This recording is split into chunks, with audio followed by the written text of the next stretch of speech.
Austin, how's it going? I How you guess doing? it sounded like the defensive line had a solid scrimmage. So I guess just kind of what was your outlook hmm on maybe what the advantage they had, or just what you saw from Saturday?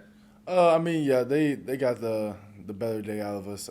Looking back on it, we just didn't do certain things as well as we thought we've been doing the past week. And we saw it. We made our corrections. We've been learning. Yesterday we went out, we executed, and we've been learning from our mistakes. So, but all props to them. They came out first scrimmage. They came out great, like everyone knew they would. So,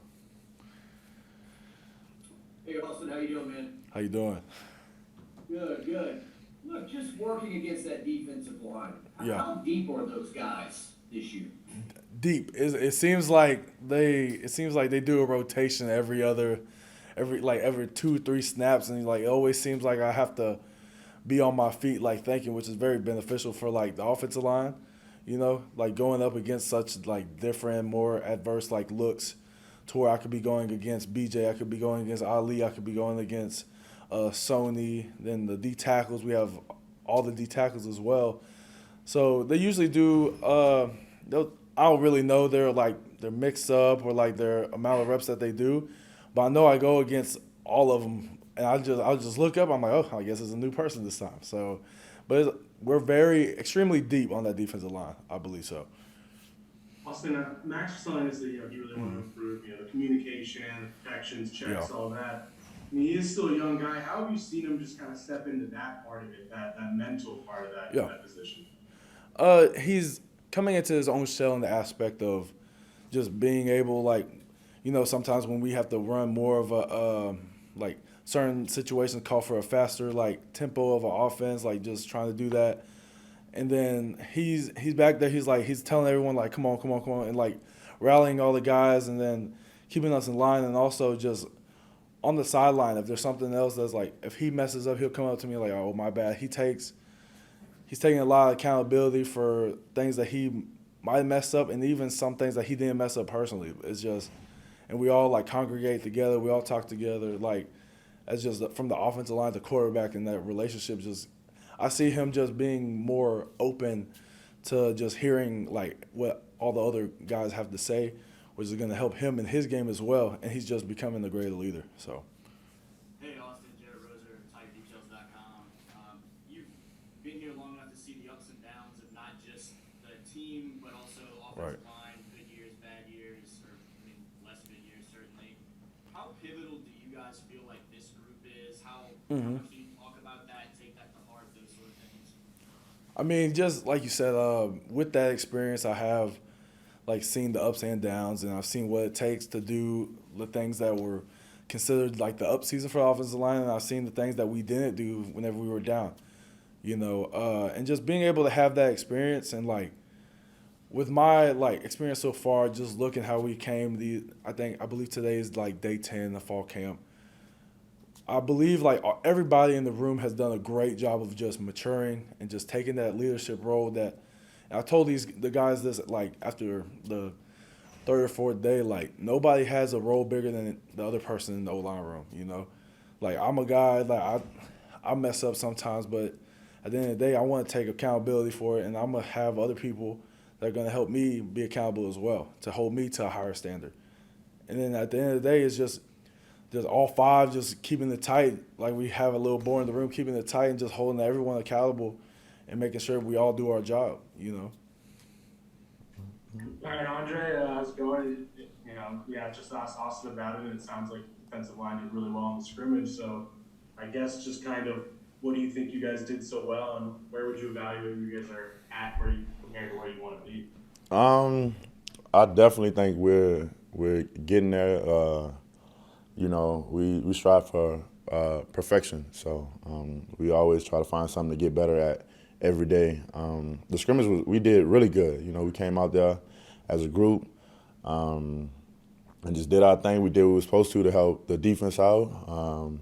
Came in with a mindset and Coach Andre, he challenged us to set the tone, and that's what we did, and we just fed off the energy, and the whole defense just really kind of fed off our energy as a D line as a whole. So that's what we kind of strive for. We the front men of the whole defense. So So we try to set that tempo, that tone. Hey, Andre Jacques from WAFB here in Baton Rouge. Speaking of Austin, he says you guys are so deep, it's almost like you can take one D-line and put in a whole other group and not miss a step. So how deep is the D-line at this point? Deep in every position. At defensive end, nose, tackle, we are definitely deep. And like Austin, that's what we strive ourselves on. It should be no difference. If somebody gets out of the game, it should be the same thing. It shouldn't lack in no area. Like when somebody else gets out, it's the same thing. We're all starters. You know what I'm saying? So and that's what we try to harp on all the time. You know what I'm saying? It should be no different.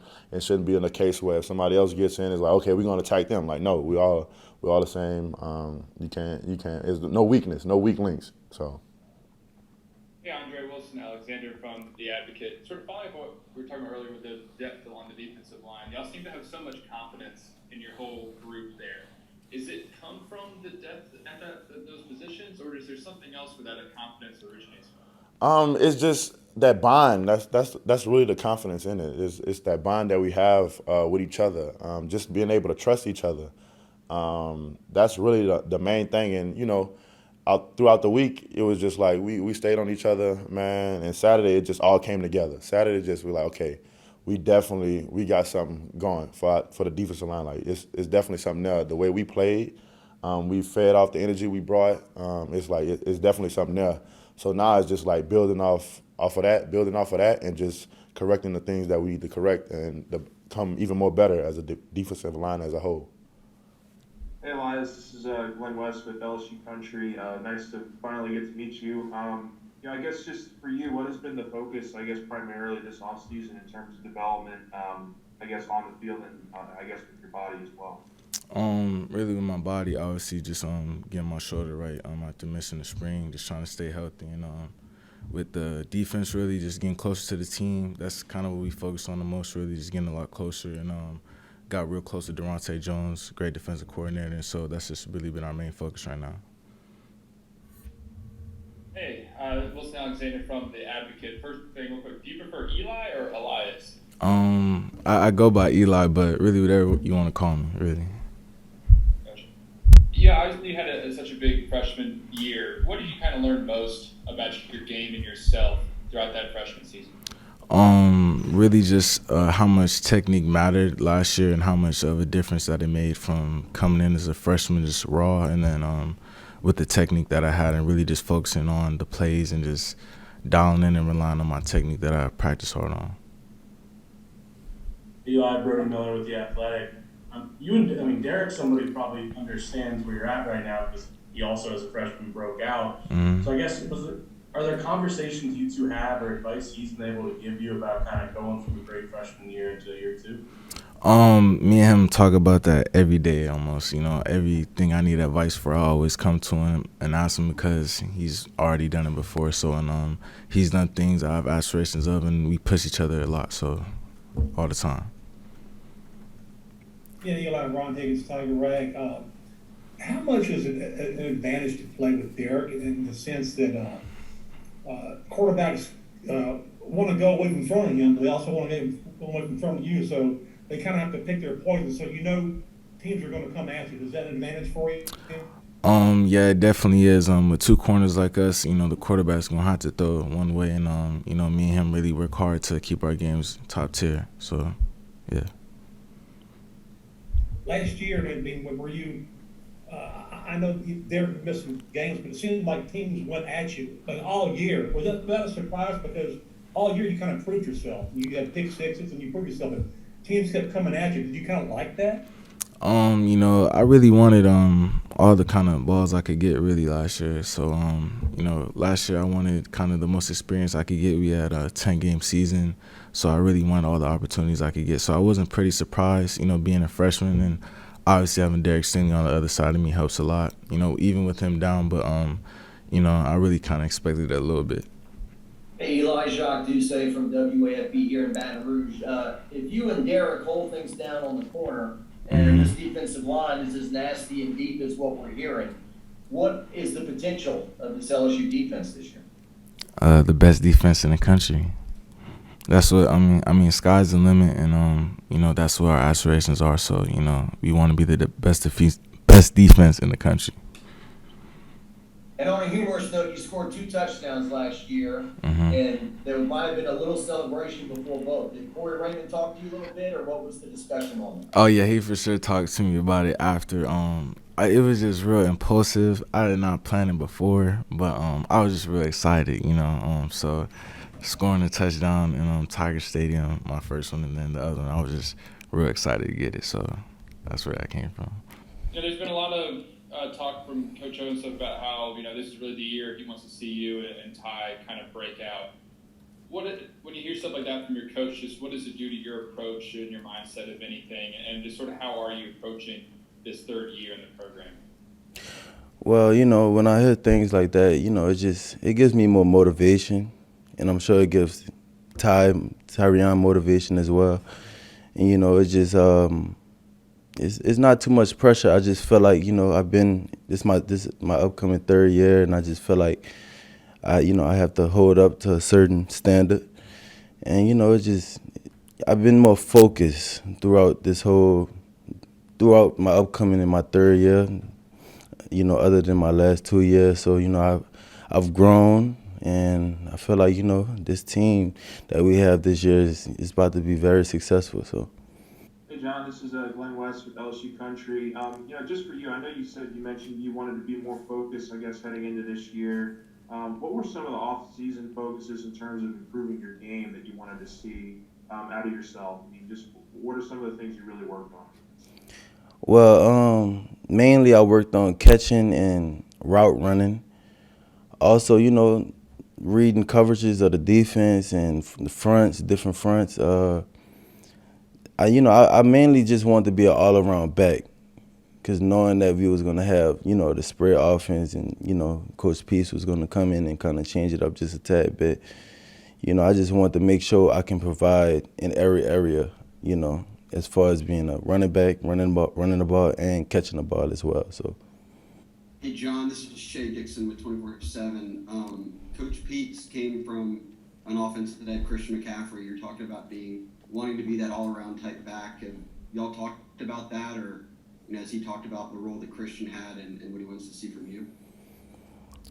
Yes, of course. He always brings up Christian McCaffrey, and you know, he showed me a couple of clips of him running the choice route, and, you know, his runs, you know, and he says I can be just like Christian. You know, he says I kind of remind him as Christian McCaffrey. So, you know, like, just me, he actually showed me clips of Christian McCaffrey as soon as he came in. And just me seeing that, I just knew it was going to be a perfect fit. And, you know, I actually love, you know, the offense that we have right now. So.